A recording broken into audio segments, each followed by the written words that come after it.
जमीन का रजिस्ट्री के बाद एक पेपर प्राप्त होता है जिसको केवाला बोलते हैं या रजिस्टर्ड डीड बोला जाता है। वो रजिस्टर्ड डीड जब खो जाए या कहीं मिसप्लेस हो जाए बहुत लंबे परेशानी में हम और आप आ सकते हैं, राइट।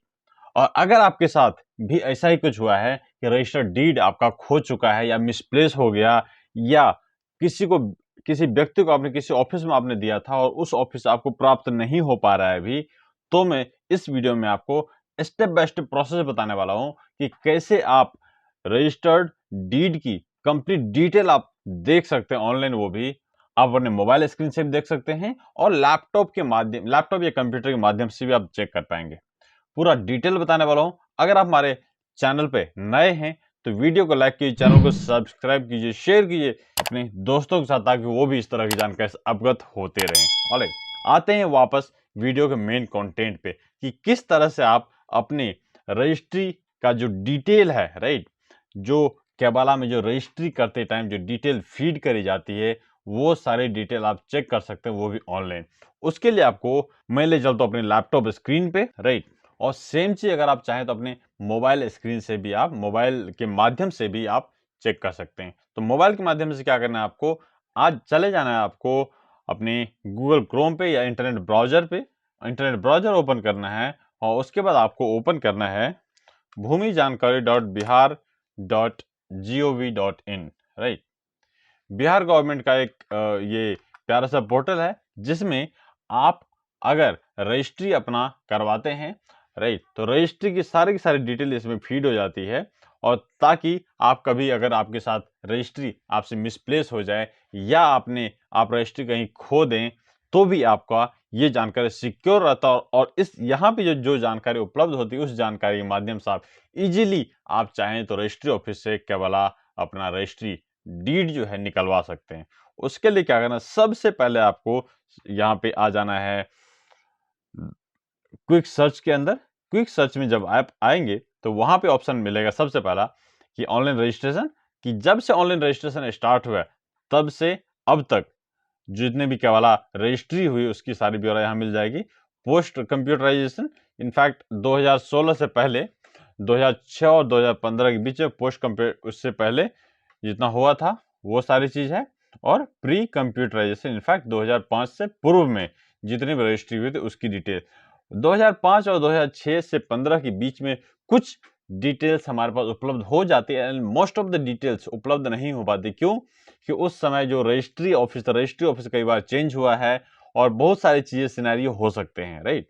तो अभी जो ऑप्शन क्या है, अपने को रजिस्ट्री डीड चेक करना है तो उसके लिए सबसे पहले आपको चेक करना है रजिस्ट्रार ऑफिस कि किस जगह पे आपकी रजिस्ट्री हुई थी। फिलहाल अगर मैं चेक कर लेता हूं, मैं मान लेता हूं सुपौल रजिस्ट्री ऑफिस के अंदर हमारी रजिस्ट्री हुई है, राइट। और सुपौल के अंदर जो 4 प्रॉपर्टी लोकेशन है, 4 इनफैक्ट रजिस्ट्रार ऑफिस है, वहां पे कौन सी जगह पे हुआ है तो वहां मैं ले लेता हूं अगेन गणपतगंज ले लेता हूं, ठीक है। अब गणपतगंज के अंदर जितने भी सर्कल आते हैं, ठीक है, अब गणपतगंज के अंदर जो सर्कल आते हैं, छातापुर हो गया या वगैरह वगैरह, तो उसके अंदर अगर किसी कोई भी रजिस्ट्री हुई होगी तो वो डिटेल मैं यहाँ पे चेक कर सकता हूँ। उसके लिए आपको क्या करना है, अगर आपके पास खाता खेसरा का ब्यौरा उपलब्ध है तो खाता खेसरा सब सर्च कर सकते हैं। अगर आपके पास खाता खेसरा का ब्यौरा भी उपलब्ध नहीं है तो सीधा आप चेक कर सकते हैं, आप प्रॉपर्टी जिन्होंने खरीदा उसके नाम से चेक कर सकते हैं, पार्टी के नेम से, या आप डायरेक्ट अगर सर्च करते हैं तो फिर भी आपको यहाँ पे आ जाएगा। कारण कि गणपतगंज के अंदर ये केवला भी नहीं हो रहे हैं छातापुर ब्लॉक के अगेंस्ट, ठीक है, इसलिए वहां पे कुछ नहीं दिखाया। अब अगेन आ जाते हैं त्रिवेणीगंज के अंदर छातापुर सर्कल को सेलेक्ट किया हमने और किसी भी एक्सवाईजी मौजा को सेलेक्ट कर लेते हैं तो यहाँ पे आप देख सकते हैं यहाँ डिटेल फाउंड हो गई। Click here to view details, यहाँ पे टाइप किया हमने।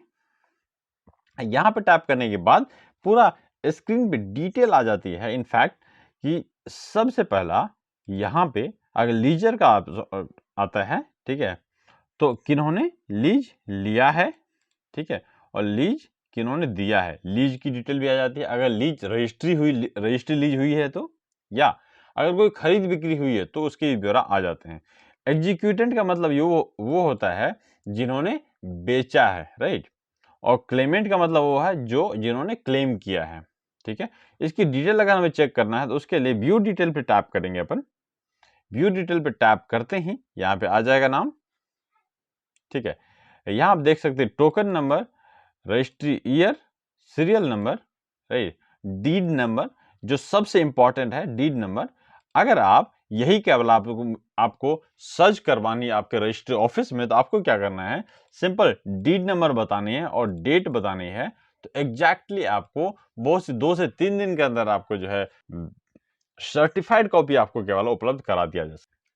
इन द सेम वे ये सारे ब्यौरा यहाँ पे देख सकते हैं आप। और उसके बाद आ जाता है पार्टी का पार्टी डिटेल कि किस व्यक्ति ने जमीन बेचा है, ठीक है, और किस व्यक्ति ने जमीन खरीदा है। जैसे मैंने पहले बताया आपको, एग्जीक्यूटेंट का मतलब होता है कि बेचने वाला और क्लेमेंट का मतलब होता है खरीदने वाला।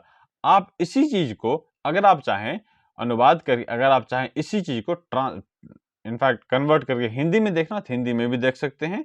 उसके लिए थोड़ा सा यहाँ पे ये चीज ये पॉसिबल हो सकता है सिर्फ और सिर्फ कंप्यूटर के अंदर। मोबाइल में कोई मोबाइल सपोर्ट करता है और कुछ मोबाइल सपोर्ट नहीं करता है। उसके लिए क्या करना है आपको, कंप्यूटर पे अगर इसी चीज को आपको हिंदी में देखना है तो राइट क्लिक करेंगे, राइट क्लिक करने के बाद ट्रांसलेट टू हिंदी कर दिया बस। ठीक है, कुछ नहीं करना है और यहाँ पे आप देख सकते हैं कि सारा कुछ हिंदी में कन्वर्ट हो चुका है। ठीक है, तो इनफैक्ट निष्पादक जो बेचने वाले का नाम होता है और दावेदार जो खरीदने वाला का नाम है दावेदार होता है। ठीक है, अब यहाँ पे वही चीज देख सकते, ब्यौरा देख सकते हैं आप कि जिस मौजा के अंदर, जिस थाना के अंदर ये जमीन बेचा गया, ठीक है, वो जमीन कितनी की वैल्यू थी, ठीक है, और खाता खेसरा क्या था, चौहद्दी क्षेत्रफल वगैरह क्या था, और उसके बाद यहाँ पे आ जाता है आपको चौहद्दी। सारा ब्यौरा आप देख सकते हैं और इस ब्यौरा को प्रिंट आउट करके आप, अगर आप चाहें इस ब्यौरा का प्रिंट आउट करके रख सकते हैं, या अगर आप यही चीजें लेके जाते हैं अपने रजिस्ट्रार ऑफिस तो आपको इजीली डिटेल आपको उपलब्ध हो जाती है। ठीक है, आपको रजिस्ट्री सर्टिफाइड कॉपी आप ले सकते हैं रजिस्ट्रार ऑफिस से, या अगर आप चाहें किसी को इंफॉर्मेशन शेयर करना है, इंफॉर्मेशन शेयर भी आप किसी के साथ कर सकते हैं। और ये चीज बिल्कुल ही सटीक 100% सही इंफॉर्मेशन उपलब्ध करवाई जाती है रजिस्ट्रार ऑफिस के द्वारा। ठीक है, वीडियो में फिलहाल इतना ही। अगर आप मुझसे 1 to 1 बात करना चाहते हैं या कंसल्टिंग कॉल लेना चाहते हैं, अगर आप के कोई जेन्युइन प्रॉब्लम है और वो प्रॉब्लम मुझसे आप डिस्कस करके मुझसे कोई सॉल्यूशन लेना चाहते हैं, तो उसके लिए आप मुझे कनेक्ट कर सकते हैं। उसके लिए मैं अपने स्क्रीन पे QR कोड दे देता हूँ। QR कोड को स्कैन कीजिए, आपके मोबाइल स्क्रीन पे एक गूगल फॉर्म खुले, गूगल फॉर्म पे अपना डिटेल फिट कीजिए और आपकी प्रॉब्लम भी शेयर करना, क्या प्रॉब्लम है, आप मुझसे बात करना चाहते हैं, कन्वीनियंट टाइम क्या है एंड वगैरह। आप जब डिटेल सबमिट करेंगे मेरे पास डिटेल्स आ जाएगी, मैं अपने अवेलेबल टाइम के अकॉर्डिंग मैं आपको कनेक्ट करूंगा और आपके साथ डिस्कस करूंगा सारी चीजें। और वो चीजें मैं आपको बता दूं, ये चार्जेबल होती है सर्विस हमारी। जो ऑनलाइन क्लाइंट्स हमारे पास आते हैं उसके लिए उनसे हम चार्ज करता हूं मैं 499। लेकिन हमारे ऑफिस में अगर कोई क्लाइंट आता है जिससे मैं प्रॉपर्टी रिलेटेड डिस्कशन करता हूं तो उनसे मैं चार्ज करता हूं 999 का। ठीक है, ये आप देख लीजिएगा। मिलता हूं अनदर वीडियो में, तब तक के लिए अपना ख्याल रखिए। Have a nice day and take care.